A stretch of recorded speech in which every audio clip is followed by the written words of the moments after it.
आई मला मारू नको का आई, मला जगायचं आहे का आई, मला मारू नको आई. आई आई अगं मी बोलते तुझी परी, तू परीच म्हणतेस ना ग मला, पण मी तुला आई तरी कसं समजू ग.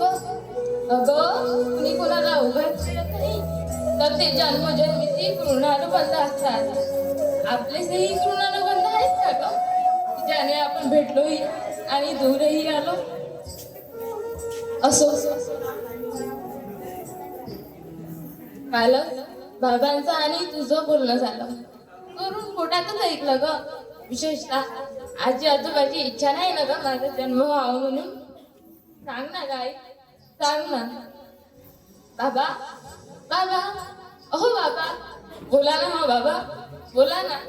बाबा तुम्हाला आवडतं ना हो लेक माझी लाडकी पाहायला, बाबाची पोर लाडकीच असतात ना हो, सांगा ना हो बाबा, बोला ना. बाबा तुम्ही आईला का दवाखान्यात घेऊन गेला होता तो, सांगा ना.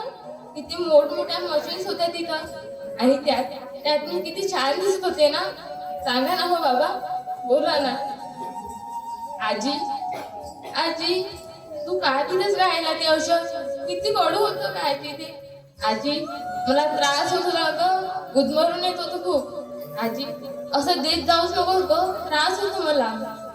आजी तू पण तर एक मुलगी म्हणून जन्माला आलीस ना, तर माझं स्वागत तू नाही करणार तर अजून कोण करणार. आई आई तू का घेतलंस ग ते औषध, आई किती कडू होतं ग ते, असं घेत जाऊच नकोस ग, मला त्रास होतो, गुदमरून येतो तो खूप. आई जन्माला घालून तर बघ एकदा, तुझं हे तर पाठीत माझ्याकडे एकदा. मी मुलगी, बहीण, पत्नी तर कोणाची आई, बघ मला गर्भात मारण्याची काग तुला काही, सांग नाही काग तुला काही. आई मला समजते तुझी कोंडी, तुझी घुसपट, पण मी पुढील त्रास दिला नाही. अगं खर्चाचं म्हणशील तर मी अजिबात त्रास देणार नाही. मला मला नवीन कपडे नको, मी ताईचे जुने कपडे घालीन, शाळेत जाईन, ताईचे जुने दप्तर घालीन, ताईची जुने खेळणी खेळीन. मी शिकून खूप मोठी होईन आणि माझ्या हुंड्याची तयारी करेन. बाबांना जरा सुद्धा त्रास होऊ देणार नाही. काही सांग ना, सांग ना. नुसत्या स्त्री पुढत राहून काय होणार, या या मुलीच्या संरक्षणाची जबाबदारी घेणार तरी कोण. अशा वेळी मला गजर भाव वाटतं. या झोपलेल्या मनातला हा लढा माझ्या अस्तित्वाशी विचारायचा आहे मला, माझ्यातला आशिफाला आणि रेणुकाला सुद्धा, की आजपर्यंत आपण लढलो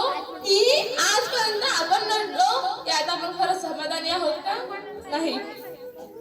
अरे आपली आत्मशक्ती हाच आपला अलंकार. तर चला मोडून टाकूया अन्याय अत्याचारी मंगडे, काढून टाकूया अंगावरील अलंकार म्हणजे बंधनाचा साज.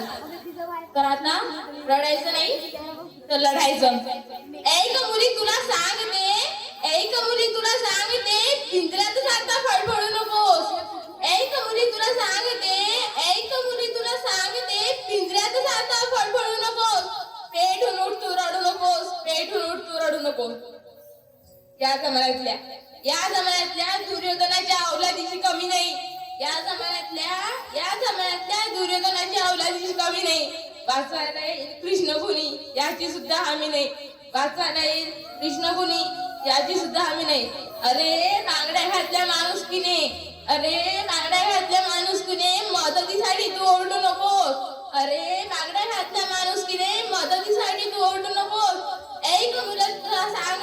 ऐक मुली तुला सांगते, पिंजऱ्यातच आता फडफडू नको. तू पेट उठ तू रडू नको. धन्यवाद.